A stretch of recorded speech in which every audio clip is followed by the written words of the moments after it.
لا تزال قدم عبد حتى يسأل عن خمس، کسی کے پیر سڑک نہیں سکیں گے جب تک 5 باتوں کا جواب نہ دے دے۔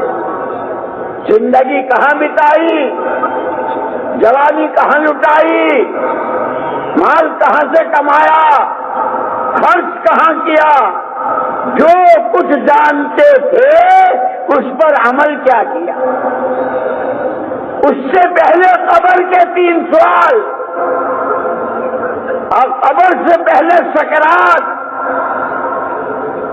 کسی کے لیے سکرات اتنی آسان جیسے گنے ہوئے آٹے میں سے بال نکلے، اور کسی کے لیے حضرت علی رضی اللہ تعالیٰ نے فضائل کی کتابوں میں ہے، ایک آدمی پر ایک وقت میں 300 تلواروں کے وار، کیا تکلیف، لیکن وہی جانتا ہے جس پر گزرتی ہے۔ وہ سکرات میں آسانی یا سختی، قبر جنت کی تیاری یا جہنم کا گھڑا، قیامت کے میدان کی رسوائی یا احساس، یہ اس سب کا دار و مدار اس زندگی کے چند روزہ زندگی پر۔ اسی لیے جانور تو آزاد ہے، مادہ کے پیٹ سے پیدا ہو کے مرتے دل تک اس کے لیے کوئی پابندی نہیں، لیکن انسان کو پابند کیا ہے دیکھنے میں، بولنے میں، سننے میں، کمانے میں، خرچ کرنے میں، دل کے جذبات اور خیالات میں۔ آگے رمضان مبارک کا مہینہ آ رہا ہے، یہاں تک کہ روزے کی حالت میں اگر آدمی غیبت کرتا ہے اور غیبت میں کوئی بری بات سوچتا ہے تو اس کا روزہ، وہ روزہ جس کو اللہ کہتے الصوم لی، روزہ میرے لیے ہے، بدلہ میں دوں گا، بلکہ روزے دار کو بدلے میں میں مل جاؤں گا۔ اس کی نزاکتیں بتائی ہے، انسان کو پابند کیا ہے اس کو۔ اسی لیے قبر کے 3 سوالوں کی تیاری بھی، اور اس سے پہلے سکرات۔ انداز تو لگاؤ، حضور پاک صلی اللہ علیہ وسلم کو کوئی بیان کر سکا؟ آپ کی سیرت مبارکہ پر کتنی کتابیں، کئی جلدوں میں، لیکن اخیر میں بعد الخدا بزرگت ہوئی، قصہ مختصر۔ آپ سکرات کی حالت میں اللہم اعنی علی غمرات الموت، سکرات الموت، اللہم اغفر لی وارحمنی والحقنی بالرفیق الاعلی۔ حضور سکرات کے وقت میں ہم کون ہیں، ہماری کیا ہے؟ اس لیے دوستو یہ چند روزہ زندگی وہ وہاں کی تیاری، اور جیسے امتحانات مدرسوں میں ہو رہے ہیں اور پھر اس کے نتائج آتے ہیں تو پھر آگے درجہ عربی اول والا دوم میں، صوم میں، چہرم میں، یہاں تک کہ دور حدیث میں، اور پھر شیخ الحدیث، اور پھر مفتی صاحب، اور کون کون کیا کیا بنتا۔ کیونکہ ایسے ہی اگر ان چند روزہ زندگی میں اپنے آپ کو شریعت سنت کا پابند بنا لیا، ہر ایک سے اس کی اپنی ذات سے متعلق سوال ہوگا۔ پھر حضور پاک صلی اللہ علیہ وسلم کے صدقے طفیل اس امت کو وہ سارا ملا جو آپ لے کر آئے، آپ نے اپنی ذات سے بھی خود کر کے دکھایا، آپ نمونہ، اور پھر ہر ایک اس نمونے پر آ جائے۔ اس کے لیے گلی کوچے محلے، ان کے بازار، ان کے میلے، اور اس میں جتنی تکلیفیں آئی، وہ شیخ ابی طالب، وہ 2.5 سال کی نظر بندی، یہ ساری سیرت مبارکہ اور یہ صحابہ کے واقعات، پیٹوں پر پتھر، چپل نہیں چتروں کا غزوہ، اور کیا کیا، یہ سارے ہمارے لیے نمونے ہیں۔ اسی لیے کہا تھا عبرت کی جا ہے، تماشا نہیں ہے۔ ان کے واقعات سے، ان کی سیرتوں سے، ان کی سوانح سے سبق لیتے ہوئے اپنے آپ کو شریعت سنت کا پابند بنانا، اور پھر کیونکہ عقیدہ یہ ہے کہ محمد الرسول اللہ صلی اللہ علیہ وسلم، آپ کے بعد کوئی نبی نہ کوئی پیغمبر، جو دعویٰ کرے وہ جھوٹا دجال، آپ کی شجرت قیامت تک کے لیے، آپ کی نبوت قیامت تک کے لیے آپ کو نبوت۔ تو آپ نے اس نمونے کے اوپر، یہ صحابہ سارے حضور کے نمونے، خیالات، فکریں، سوچ، نمازیں، اشراق، چاش، تہجد، رونا، صدقہ، خیرات، جو کچھ، اور جذبات۔ ایک مرتبہ آئے صدیق اکبر رضی اللہ عنہ، ارے بھائی آج کوئی ایسا ہے جس نے صدقہ کیا ہو؟ ایک صحابی نے کہا، حضرت ارادہ ہے واپسی میں۔ ارے کوئی ایسا ہے بیمار کی بیمار کشی کی ہو؟ جی واپسی میں۔ کہ وہاں تو ہر قدم پر اللہ کو کیا پسند ہے، اللہ کے نبی کو کیا پسند ہے، خیالات بھی، جذبات بھی، سوچ بھی، جان بھی، مال بھی، صلاحیتیں بھی اسی پر لگا دی، اور قیامت تک انسانوں کے لیے نمونہ بن گئے۔ اسی لیے اس امت کی دو ذمہ داریاں، ہر ایک کو اپنی ذات سے اپنا دین، تاجر کو، کاشتکار کو، مزدور کو، کارخانہ دار کو، حاکم کو، محکوم کو، عوام کو، پبلک کو، جو جس شعبے میں ہے، اپنی لائن کا دین سیکھنا، اس پر چلنا، اور اللہ سے اچھی امیدیں رکھنا۔ جیسے روزے کے بارے میں کہا نا، من صام رمضان ایمانا و احتسابا، جو رمضان کا روزہ رکھے ایمان اور احتساب کی صفت کے ساتھ۔ کہ احتساب کس کو کہتے ہیں؟ کہ اس روزے پر جو کچھ اللہ نے دینے کے وعدے کیے ہیں اس کے لالچ میں منہ میں پانی بھرائے۔ ارے میاں 12 گھنٹے کا ہے، 14 گھنٹے کا ہے، اور پھر ادھر افطاری کے بعد پھر جو اللہ دے، ایمان اور احتساب۔ اور وہ صرف نہیں، نماز کے بارے میں بھی، تعلیم کے بارے میں بھی، چلے کے بارے میں بھی، کسی کو گلاس پانی دیا اس کے بارے میں بھی، وہ وعدے ایمان اور احتساب کے ساتھ۔ یہ سارا سیکھنے، سمجھنے اور کرنے کے لیے، اور پھر کیونکہ اپنی ذات سے کرتے ہوئے ہر فرد امت، پوری امت کا ذمہ دار، اور پوری امت ہر فرد کی ذمہ دار، سب کو قیامت میں حضور کے سامنے۔ اسی لیے میرے دوستو، اپنی ذمہ داریوں کو سمجھنا ہے، اس چند روزہ زندگی کی قیمت کو وصول کرنا ہے آخرت کے اعتبار سے، اللہ کو راضی کرنے کے اعتبار سے، اپنی آخرت بنانے، حضور پاک صلی اللہ علیہ وسلم کے نورانی ہاتھوں جام کوثر، نام اعمال سیدھے ہاتھ میں، اللہ کی رضا کے ساتھ جنت کے دروازے کھلتے چلے جائیں گے۔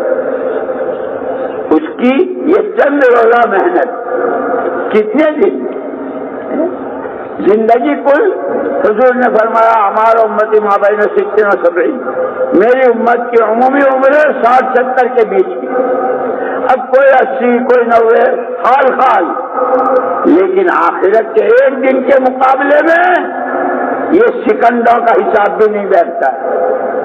وہ 50,000 سال کا دن، یہاں اگر اس میں تیاری کی ہے، اس کا فکر کیا ہے، اس کو سامنے رکھ کر، ہم انسان ہیں، فرشتے نہیں ہیں، کھائیں گے، کمائیں گے، شادیاں، بیوی، بچے، غم، خوشی، بیماری، تندرستی، لیکن وہ آخرت پھر کہ دنیا بھی جنت نشان بنے گی، آخرت بھی۔ اسی لیے یہ اللہ نے ہم کو صدیوں کے بعد بہت سادہ اور آسان سا کام دیا۔ آدمی چھوڑا کرتا ہے، لگاتا ہے کوڑیوں کے حساب سے، اور اللہ جو ثواب دیتے ہیں کروڑ کے اعتبار سے۔ اللہ تو اللہ ہے، उनके तो सारे खजाने हैं ही बंदों को देने के लिए, वो बंदों से कुछ नहीं चाहते। इसलिए नबियों ने जो मेहनत की, अंबिया किराम और रसूल इज़ाम अलैहिस्सलातु तस्लीमात ने भी यही कहा, थके पचे लोगों की तरफ से तकलीफें झेली, हमें तुमसे कुछ नहीं चाहिए, हमें तुमसे कुछ नहीं चाहिए, हमारी मेहनत का बदला। आखिरत पर नजर हो, अल्लाह को राजी करना हो, नबी का इत्तिबा हो, फिर जिंदगी का मजा है, फिर जिंदगी में लुत्फ है। खुदा हमें तुम्हें सबको नसीब फरमा रहे। तो मेरे मोहतरम दोस्तों, बुजुर्ग बोलेন এই যে রমজান মাসের আগে শাবান মাস শুরু হয়ে গেছে, যত কওমি মাদ্রাসা আছে সমস্ত কওমি মাদ্রাসা প্রথম জামাত মক্তব হেফজখানা সহ দাওরা হাদিস পর্যন্ত কোনো জায়গায় পরীক্ষা শুরু হয়ে গেছে, কোনো জায়গায় প্রস্তুতি চলতেছে। যখন পরীক্ষা শুরু হয়ে যাবে তখন প্রশ্নপত্র দেবে, প্রশ্নপত্র দেখা উত্তর লিখতে হবে, প্রশ্নপত্র অনুযায়ী উত্তর লিখতে হবে, জবাব দিতে হবে। উত্তরটা যদি সঠিক হয় তাইলে কামিয়াব হবে, কামিয়াব যদি হয় তাহলে তার জন্য পদ পদবি ঠিক করা হবে। হ্যাঁ, নম্বরত অনুযায়ী কামিয়াব হয়। কেউ আউয়াল হয়, কেউ দোয়াব হয়, কেউ সুরম হয়, কেউ চারম হয়, আস্তে আস্তে কমতে থাকে।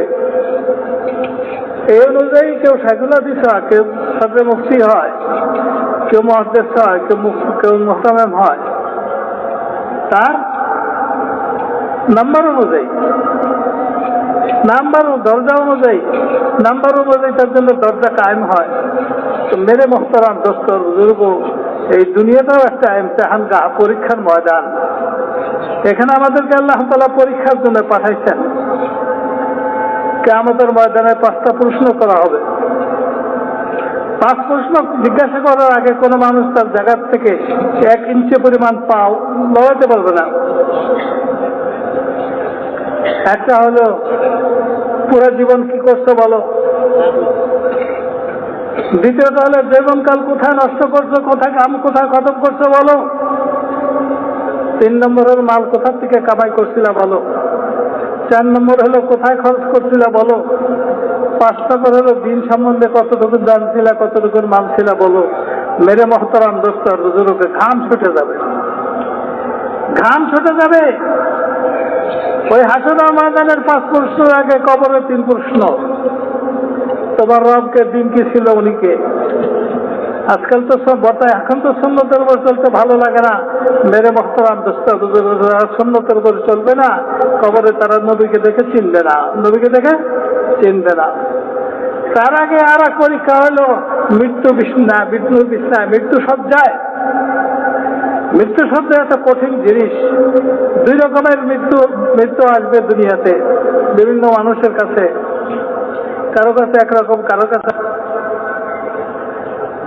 যে বান্দাটা নেক হিসেবে আল্লাহর কাছে পরিচিত হয়ে যাবে, তার মৃত্যুটা এমন ভাবে হবে যে কেমন যেন আটা ফেলে রাখছে, এখনো নরম আছে, ওর মধ্যে একটা চুল পাওয়া ছিল, টান দিলে চুলটা বের হয়ে আসে না, চটচর আওয়াজ হয়, চুলটা বের হয়ে আসে, অনায়াসে বের হয়ে আসে, কেউ বুঝতে পারে না যে চুলটা বের হয়ে আসতেছে। কিছু আল্লাহ তাআলার বান্দার রূহ এইভাবে বের হয়ে যাবে। কিছু মানুষের রূহ বের হয়েছে, বের করতে সে এত কষ্ট পাবে, এত যাতনা ভোগ করবে। হযরত আলী রাদিয়াল্লাহু তাআলা বলেন, একজন জীবন্ত মানুষকে যদি একসাথে 300 তলোয়ার দিয়ে আঘাত করা হয়, তাইলে যে কষ্ট শেষে ভোগ করবে তার চেয়ে বেশি কষ্ট হয় গুনাহগারের মৃত্যুর সময়। আল্লাহ তাআলা আমাদেরকে হেফাজত করে। মেরে মোহতারাম দোস্ত, এই ঘাটিগুলো সত্য। হুজুর সাল্লাল্লাহু আলাইহি ওয়াসাল্লাম মৃত্যুর সময় আল্লাহর কাছে দোয়া করতেছিলেন, আল্লাহুম্মা গফিরলি ওয়ারহামনি ওয়ালহিকনি বিররফিকিল আলা। আল্লাহ আমাকে মাফ করে দাও, আল্লাহ আমার উপর দয়া করো, আর শ্রেষ্ঠ বন্ধুর সাথে তুমি মিলাই দাও। মেরে মোহতারাম দোস্ত বুজুর্গ, এই কোনোটাকে আমরা পাশে ফেলাই নেই। এই পরিস্থিতির সময় অল্প দিনের জন্য, বেশি লম্বা সময়ের জন্য আল্লাহ তাআলা আমাদেরকে পাঠান না এই দুনিয়াতে। আমাদের নবী বলেন যে আমার উম্মতি মা বাইনা 60 ও 70 সানা, আমার উম্মতের বয়স 60 থেকে 70-এর মাঝে। 70-এর মধ্যে খুব কম মানুষই বাঁচে, 2-1 বাঁচে। জন্মের পরে কিছুদিন পর্যন্ত কোনো আমল করার কোনো চাপাচাপি ছিল না, আল্লাহ তাআলার পক্ষ থেকে কোনো নির্দেশ ছিল না। তাহলে কয়টা দিন? এই কয়টা দিন হলে বালেগ হওয়ার পরের থেকে মৃত্যু পর্যন্ত হলে আমাদের আমল ঠিক করার দিন, সুযোগ। দুনিয়াতে আমরা বছর বলি আর কি, 60 বছর বলি, 70 বছর বলি, কিন্তু আখিরাতের হিসাবে ও সেকেন্ডের পরিমাণও হয় না। কারণ দুনিয়ার 50,000 বছর মিলে আখিরাতে একদিন হয়। দুনিয়ার 50,000 বছর মিলে আখিরাতের একদিন হয়। তাহলে 60 বছর বা 70 বছর কয় মিনিট হবে? এতটুকু সময় আমাদের একটু কষ্ট করে চলতে হবে। যদি কষ্ট করে না চলি, তাহলে আজাদ থেকে যদি আমরা চলতে থাকি, আমাদের রোজা হবে না। আল্লাহ তাআলা মানুষদেরকে আজাদ বানান নাই, মানুষদেরকে ঈমান আমলের পাবন্দ বানাইছেন। ঈমান আমলের পাবন্দ বানাইছেন, নবীর অনুসরণের পাবন্দ বানাইছেন। আল্লাহ তাআলা আজাদ বানাইছেন তো পশু পাখিকে। মায়ের পেট থেকে জন্ম নিয়ে খাবে, তার আনন্দ করতে করবে, লাফালাফি করবে, মত আসবে, মরে যাবে। জব হয়ে মরুক বা যেভাবেই হোক, তারা হলে মুক্ত, আজাদ। মানব জাতি কোনোদিন আজাদ না। মানব জাতি পাবন্দ, আল্লাহর হুকুমের পাবন্দ, নবীর তরিকার পাবন্দ, কোরআনের পাবন্দ, হাদিসের পাবন্দ। মেরে মোহতারাম দোস্ত বুজুর্গ, আমাদের নাজাত, আমাদের মুক্তি, আমাদের সুখ, আমাদের শান্তি এই পাবন থাকার মধ্যে, অধীন থাকার মধ্যে। আমাদেরকে অধীন থাকতে বলছেন। অধীন থাকার জন্য আমাদের জন্ম দিচ্ছেন আল্লাহ তাআলা। মেরে মোহতারাম দোস্ত বুজুর্গকে রোজা রাখা যদি মুখ আজাদ হয়ে যায়, মুখে যা আসে তাই বলে, মাথায় জাতির চিন্তা আসে তাই করে। মেরে মোহতারাম দোস্ত বুজুর্গ, তার রোজাটা তার গুনার জন্য, জাহান্নামের জন্য ঢালও হবে না, আর তার রোজাটার বিনিময়ে সে আল্লাহকেও পাবে না। কেন? আজাদ থেকে রোজা থাকছে, আজাদের মতো রোজা থাকছে, মুক্ত।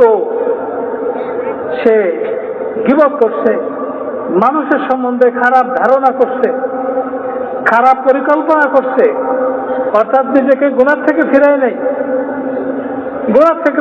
তার রোজার কোনো লাভ হবে না। রোজায় কোনো লাভ হবে না। সমস্ত আমল করতে হবে গুনার থেকে ফিরে থেকে। কি করে? গুনার থেকে ফিরে থেকে সমস্ত আমল করতে হবে। তো মেরে মোহতারাম দোস্ত, আমাদের মুক্ত থাকার অভ্যাস হয়ে গেছে, এই অভ্যাসটাই আমাদেরকে দূর করতে হবে। গাফিল থেকে ইবাদত করা যাবে না। রোজার মধ্যে একটা রাত্রি আছে, কদরের রাত্রি।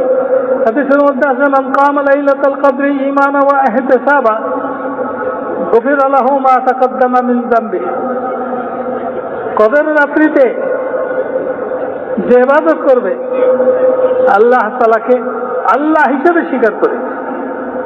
আল্লাহ হিসেবে স্বীকার করার কারণে ওই যে ইমানে মুফাসসাল মুজমালের মধ্যে আছে, আমানতু বিল্লাহি কামা হুয়া, আমি আল্লাহর উপর ঈমান আনলাম যে আল্লাহ তাআলা যেরকম, বিআসমাইহি ওয়া সিফাতিহি, আল্লাহ তাআলার সমস্ত জাতি নাম এবং সমস্ত সিফাতের নামের সমন্বয়ের উপর আমি ঈমান আনলাম। ওইভাবে ঈমান রাখতে হবে। আখিরাতের উপর ঈমান রাখতে হবে। মওতের পরে আল্লাহর সামনে উঠতে হবে, তার উপর ঈমান রাখতে হবে। নবীদের উপর ঈমান রাখতে হবে, সমস্ত ফেরেশতাদের উপর ঈমান রাখতে হবে। ভালো মন্দ তকদিরে, ভালো মন্দ সব আল্লাহ তাআলাই করেন, এটার উপর ঈমান রাখতে হবে। এটা হলো ওয়া ইহতিসাবা, যে আমাদের দ্বারা আল্লাহ তাআলা বাকি কি দিবেন, এই একই বিশ্বাস। ফজলে আমলের মধ্যে শেখুল হাদিস মাওলানা জাকারিয়া রহমতুল্লাহ আলাইহি সারা দুনিয়ার কিতাবাদি মন্তব করে, মুতালা করে আমাদেরকে অল্প কয়েকটা পৃষ্ঠার মধ্যে, কয়েকশো পৃষ্ঠার মধ্যে দিয়ে গেছেন যে কি লাভ হবে তোমার নামাজ পড়লে, কি লাভ হবে তোমার জিকির করলে, কি লাভ হবে কোরআনে কারিমের তিলাওয়াত করলে, কি লাভ হবে সুন্নতের পাবন্দি করলে, কি লাভ হবে তাবলীগের কাম করলে, কি লাভ হবে জানমাল খরচ করলে, আল্লাহর খুশির জন্য জানমাল খরচ করলে কি লাভ হবে, এগুলো ফাজাইলে আমাদের মধ্যে বলে গেছেন, আমাদের জন্য সহজ করে দিচ্ছেন। হুজুর সাল্লাল্লাহু আলাইহি ওয়াসাল্লামের দরবার তো এটার জন্যই ছিল। দরবার বসা ছিল সাহাবীদের সামনে বসা ছিলেন, নবীজি জিজ্ঞেস করলেন যে কে আছে আজকে সদকা করছে? হযরত আবু বকর বললেন যে আমি। কে আছে আজকে অসুস্থ মানুষকে দেখতে গেছিলেন? হযরত আবু বকর রাদিয়াল্লাহু তাআলা বললেন আমি। এখানে ওই মজলিস ছিল আমলের ব্যাপারে উৎসাহিত করার জন্য, আমলের কার্যকারী নেওয়ার জন্য। আমাদের মসজিদগুলোর সাথে এর কোনো সম্পর্ক নাই, ওর সাথে সম্পর্ক নেই। এগুলো সম্পর্ক না থাকার কারণে আমাদের ভিতর থেকে দিনেরও কোনো সম্পর্ক নাই, দিনের সাথে আমাদের কোনো সম্পর্ক নাই। অথচ আমাদেরকে দুনিয়াতে আমাদেরকে পাঠানো হয়েছিল নবীর অনুসরণের জন্য, নবীর কথাবার্তার অনুসরণ, নবীর খাওয়া দাওয়ার অনুসরণ, লেবাস পোশাকের অনুসরণ, চলাফেরার অনুসরণ, কামাই রুজির অনুসরণ। নবী যা করতে বলবেন এটা আমরা করব, নবী যার থেকে বিরত থাকতে বলবেন এটা আমরা বিরত থাকবো। এইটার জন্য আল্লাহ তাআলা আমাদেরকে দুনিয়াতে পাঠাইছিলেন। আমলের জিন্দেগি, জীবনকে আমল দিয়ে সাজানোর জন্য, জীবন দিয়ে আমলকে সামনে পাঠানোর জন্য, এটার জন্য আল্লাহ তাআলা আমাদেরকে পাঠাচ্ছিলেন। মেরে মুহতারাম দোস্ত বুজুর্গ, আল্লাহ তাআলার বড় মেহেরবানি যে হযরত ইলিয়াস রাহমাতুল্লাহ আলাইহির কান্নাকাটির কারণে শত শত বছর পরে আমাদের এই দিনের উপর চলার অভ্যাস পয়দা করার জন্য, দিন নিজের ভিতরে আনার জন্য, আখিরাতের ভয় দিলের মধ্যে পয়দা করার জন্য, জান্নাতের আশা দিলের মধ্যে পয়দা করার জন্য এমনই সহজ একটা মেহনত আল্লাহ তাআলা ওনার মাধ্যমে আমাদের পর্যন্ত পৌঁছাইছেন। আল্লাহ তাআলা করে ওই মেহনতটাকে যেন আমাদের নিজেদের মেহনত বানাইতে পারে, বানাবো তো ইনশাআল্লাহ। হ্যাঁ, এটা বহুত বড় সুযোগ। কেউ যদি নিজের ভিতরে দিনকে আনতে চায়, নিজে দিনদার হইতে চায়, আর সে যদি তাবলীগের মেহনতটা করে, ইনশাআল্লাহ তার জন্য সহজেই সে নিজের ভিতরে দিন আনার রাস্তাকে পাবে। হ্যাঁ, জামাতে চলতে চলতে যা দেখার, যা দেখবে, যা শিখার সব শিখবে। যেটুক শিখানোর মতো জামাতে কেউ ছিল না, ওইটুক শিখার আগ্রহ আল্লাহ তাআলা তার দিলের মধ্যে পয়দা করে দেয়, সেগুলো আমাদের কাছে চলে যাবে। এই জন্য মেরে মহতারাম দোস্ত বুজুর্গ, এই মেহনতটা আগের ইফতারা বলতেছিলেন যে আল্লাহ মেহেরবানি বড় একটা সুযোগ। এই শাবান মাস শুরু হয়ে গেছে, এই শাবান মাসে যদি আমরা এই মেহনতটাকে শুরু করে দিই, রমজানও আমরা পাবো, ঈদও আমরা পাবো, কোরবানি আমরা পাবো। এই মেহনতটাও বড় সহজ, আর এই মাসগুলো বড় ইবাদতের জন্য বড় গুরুত্বপূর্ণ মাস। মেরে মহতারাম দোস্ত বুজুর্গ, আমরা যদি আল্লাহর রাস্তাতে বের হই, তাহলে যে সমস্ত অভাব আমাদের জীবনের মধ্যে দেখা দিতেছে, দিনের থেকে দূরে থাকা স্বভাব, দিনের সাথে একটা সম্পর্ক ছিন্নতার অবস্থা, এগুলো সব শেষ হয়ে যাবে। আল্লাহ তাআলা আমাদের জন্য হেদায়েতের ফয়সালা করে দিবেন। আল্লাহ তাআলা আমাদের খুশি হয়ে রাজি হয়ে যাবেন। আমাদেরকে আল্লাহ তাআলা ভালো ভালো আমল করার তৌফিক দান করবেন। এই জন্য তাবলীগের কাম করবো তো ইনশাআল্লাহ। इसीलिए जहां सवालात बतलाए, साथ के साथ जवाबात भी बतला दिए। वो क़यामत के 5 सवाल जिंदगी के देख लो, नबियों की देख लो, सहाबा की देख लो, बदर वालों की देख लो, हज खंदक वालों की देख लो, गज़वे बदर और ज़ातुर रिक़ा वालों की। वो भी इंसान थे, लेकिन किसको कहते हैं जिंदगी। जवानी कहाँ लुटाई, देख लो उसामा बिन ज़ैद को, देख लो साद इब्न अबी वक्कास को, देख लो खालिद बिन वलीद को। ये जवानी, इसकी जवानी से देख लो उमर फारूक को, देख लो खुलफाए राशिदीन को। नमूने भी बता दिए। कब्र के सवालों का जवाब, वो बिलाल जिनको सुइयां और कांटे चुभोए जाते थे, रेत पर घसीटा जाता था, सुबह से शाम तक कोड़े मारे जाते थे, वो जवाब कब्र के जवाब का नमूना आखिरी वक्त है।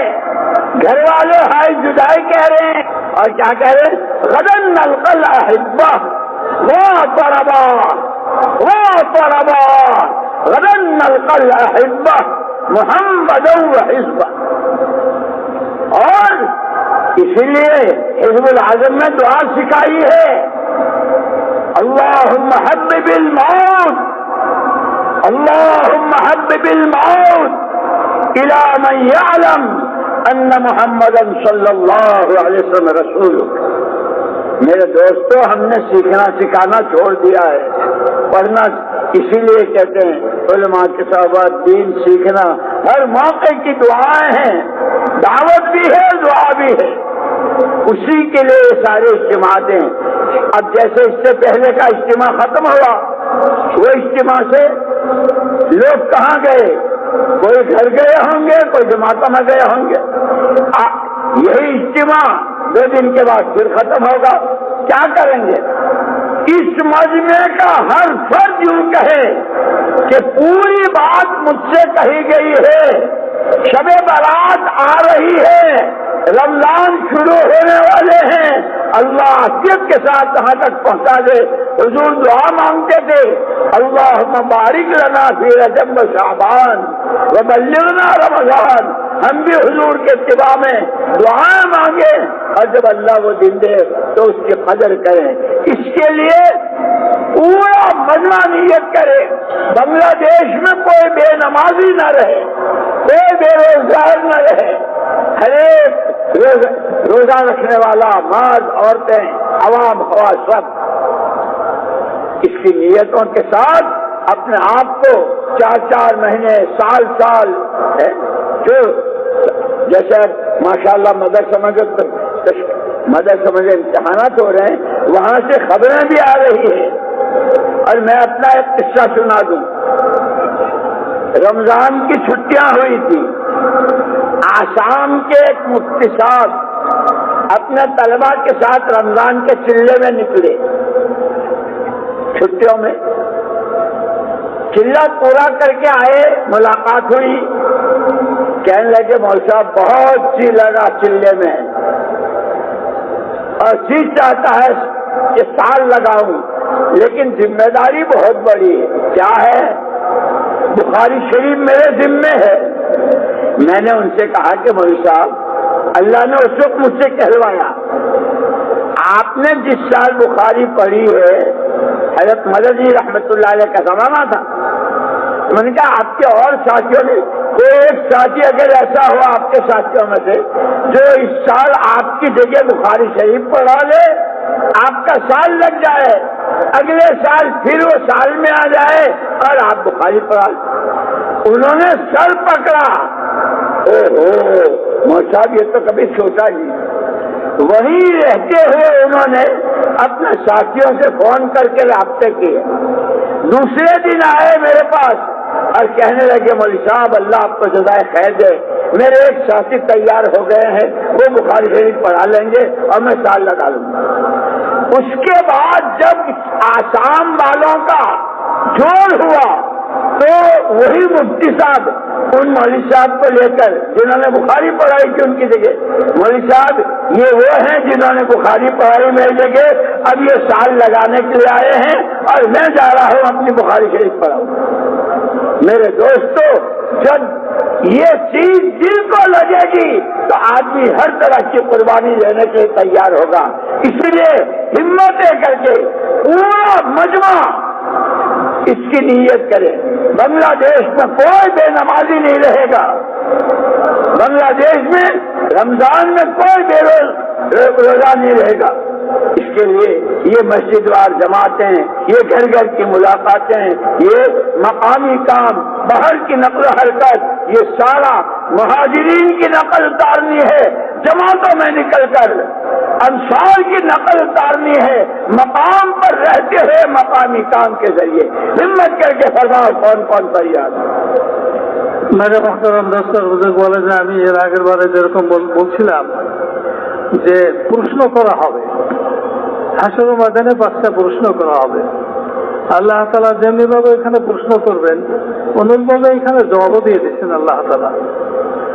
জীবন সম্বন্ধে জিজ্ঞাসা করা হবে, তো মেরে মোহতরাম দোস্ত জবাব দিয়ে দিচ্ছেন আল্লাহ তাআলা। দেখো বদরের মধ্যে বদর ওলাদেরকে দেখো, ওহুদ ওলাদেরকে দেখো, হুনাইন ওলাদেরকে দেখো, খান্দক ওলাদেরকে দেখো,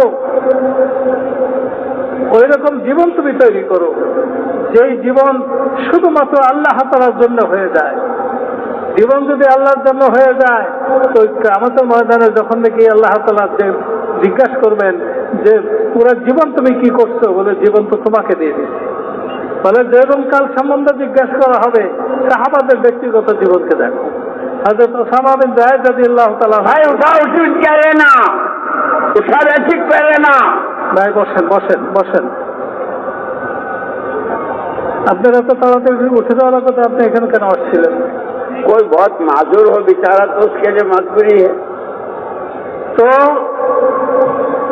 হযরত সাদ বিন আবি ওয়াক্কাস রাদিয়াল্লাহু তাআলা আনহুর জীবন, তাদেরও কোন এককালে যৌবন ছিল। হযরত খালিদ বিন ওলীদ রাদিয়াল্লাহু তাআলা আনহুর জীবন, হযরত ওমর ফারুক রাদিয়াল্লাহু তাআলার জীবন। যৌবনকালে প্রশ্ন করা হবে, যৌবনকাল ওইভাবে খরচ করো। তো মেরে মোহতারাম দোস্ত বুজুর্গ, যেমনি ভাবে আপনারা এখানে আছেন, মাদ্রাসার যারা আছে তারা মাদ্রাসার মধ্যে পরীক্ষা নিয়ে ব্যস্ত। শুধু তারা পরীক্ষা দিতেছে না, বলে যে আমাদের কাছে বিভিন্ন মাদ্রাসা থেকে খবরও আসতেছে যে তারা পরীক্ষা শেষ হলে তাদের মাদ্রাসা থেকে এতজন নিয়ে বের হবে, এতজন বের হবে, এতজন বের হবে। ওই চেষ্টাও তারা মাদ্রাসার মধ্যে চালাইতেছে। মেরে মোহতারাম দোস্তর বুজুর্গ, হয় কখন? যখন নাকি অন্তরে গুরুত্ব বসে যে এই কাজটা আমাকে করতে হবে। আমাদের অন্তরে গুরুত্ব না বসার কারণে আমরা এটাকে সিদ্ধান্ত নিতে পারতেছি না। আল্লাহ তাআলা করেন যে আমাদের সকলের অন্তরে গুরুত্ব সহকারে এই কথাগুলো বসে যায়। করে যে একবার রমজানের ছুটি হয়েছে, এক মুফতি সাহেব আসছেন, ছাত্রদেরকে নিয়ে সময় লাগে। এটা আসামের এক মুফতি সাহেব, উনি এসে আমার কাছে আমার সাথে দেখা করলেন আর বললেন, হযরত মনে চায় যে সিল্লার জন্য আসছি, সালটা লাগাই যাই। আমি হঠাৎ করে আমার একটা কথা মনে পড়লো, একটা পদ্ধতি আমার মনে পড়লো। আমি তাকে বললাম যে ভাই, আপনি যে বছর নাকি দাওরা পড়ছেন, আপনি তো হযরত মাদানির কাছে বুখারী তিরমিজি পড়ছেন। হ্যাঁ। বলে যে ওই বছরে আরো এমন কে আছে যে সেই বছরে পড়ছিল, আপনারই বন্ধু, আর সে বুখারী পড়ানোর যোগ্যতা রাখে। অনুশেষে বলতেছিলেন মনে তো চায় ছাল লাগাইতে, কিন্তু কি করবো, জিম্মাদারি বহুত বড়। বলে কি জিম্মাদারি? বলে এক মাদ্রাসার শাইখুল বুখারী আমাকে পড়াইতে হয় আমার জিম্মায়। বলে ঠিক আছে, আপনি যে বছর বুখারী পড়ছেন ওই বছর কি আরো মানুষে পড়ছে না? বলে হ্যাঁ। তাদের সাথে কারোর সাথে পরিচয় আছে না যে যারা বুখারী পড়াইতে পারে? বলে হ্যাঁ, অনেক আছে। বলে একজন একটু খবর দেন না, তার সাথে একটু কথা বলেন। আমার এখান থেকে উঠে যে তার একজনের ফোন দিচ্ছে, ভাই আপনি যদি এই আগামী বছরটা আমার মাদ্রাসায় বুখারী পড়াই দিতেন তাহলে আমি ছালটা লাগাই আসতাম। বলে আপনি চলে যান, নিশ্চিন্তে চলে যান, আমি যেমন বুখারী পড়া দেবো ইনশাআল্লাহ। তারপর দিনে আসতে খুশি হয়ে যে মাওলানা আল্লাহ ব্যবস্থা করে দিচ্ছে। আমি আপনার কথা মতো আমার এক দোস্ত তাকে ফোন দিছি, তো উনি রাজি হয়ে গেছেন। পরে যে রোজার পরে কয়েক মাস পরে যখন আসামে জোর ছিল, ওই মুফতি সাহেব ওইখানে গেছে, তো আমরাও গেছি। ওই মুফতি সাহেব তার ওই বন্ধুকে নিয়ে আসছে। তার বন্ধু এসে বলতে, হযরত উনি ছাল লাগাইতেছে, আমি ওনার বুখারী পড়াইতেছি, ইনশাল্লাহ উনি আসবে, আমাদের মধ্যে কথা হয়ে গেছে। উনি যখন আসবে তখন আমি আবার ছাল লাগানোর জন্য চলে যাব। এটা কখন হয়েছে? যখন নাকি মনে মধ্যে যদি একটা সুযোগ পাইতাম। আল্লাহ তাআলা রাস্তা খুলে দিচ্ছেন আমাদের সামনেও। এই মৌতের জন্ম থেকে শুরু করে মৃত্যু পর্যন্ত মোটামুটি ভাবে সবকিছুর আলোচনা হয়েছে। দুনিয়ার অস্থায়ী জীবনেরও আলোচনা হয়েছে, আখিরাতের স্থায়ী জীবনেরও আলোচনা হয়েছে। যদি এটাকে আমরা যথেষ্ট মনে করি, আর মনে করে যদি আমরা নিয়ত করি যে এখন থেকে আমরা এমন ভাবে মেহনত করবো যে পুরো বাংলাদেশের মধ্যে কোনো বেনামাজি না থাকে, করবো তো ইনশাআল্লাহ। आप मैंने आसाम के मुफ्ती साहब का सुनाया था, वो किस्सा तुम्हारे बांग्लादेश के मुफ्ती साहब का भी है।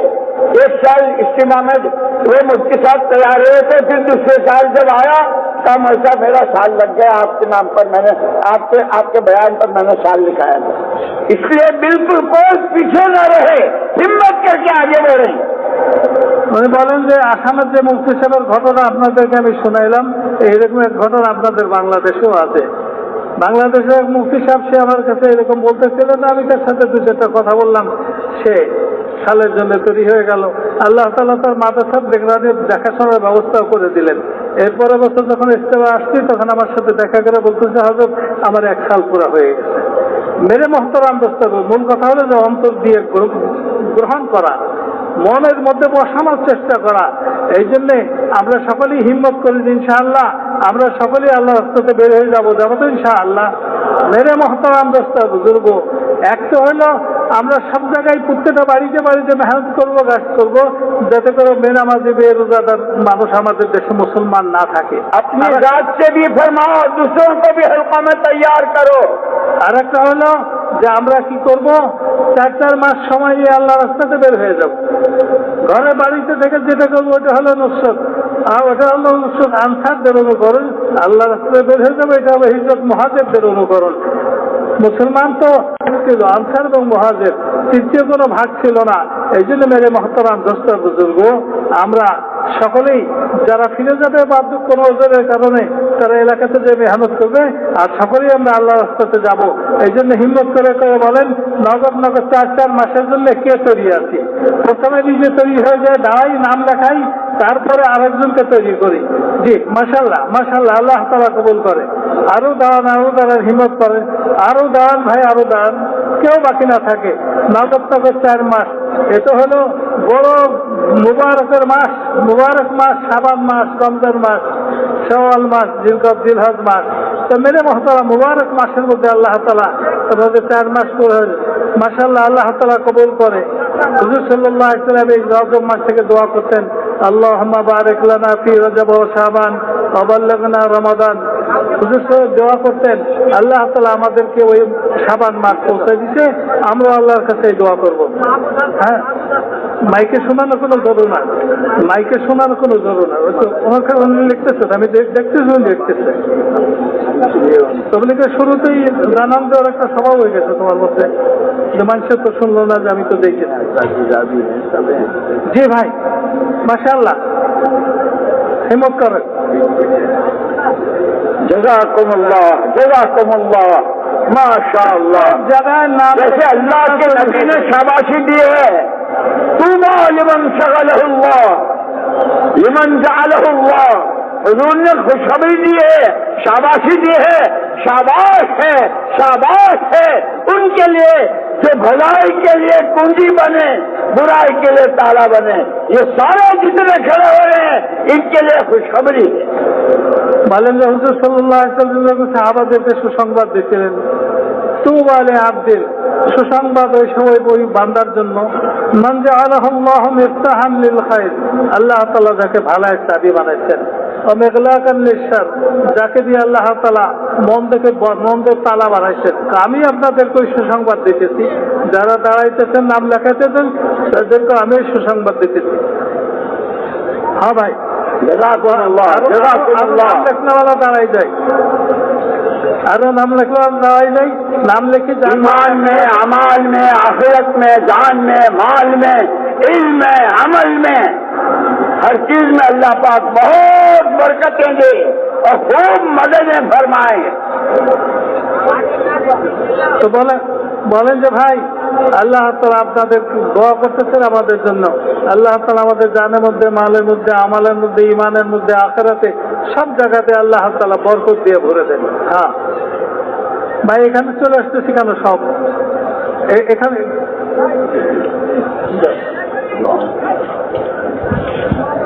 হ্যাঁ ভাই, যাদের নাম লেখা হয়ে যায় তারা বসে যায় আরেকজনকে তৈরি করতে থাকি, আর আল্লাহর কাছে একটু দোয়া করতে থাকি যে আল্লাহ এই মজমাটাকে তুমি কবুল করে নাও।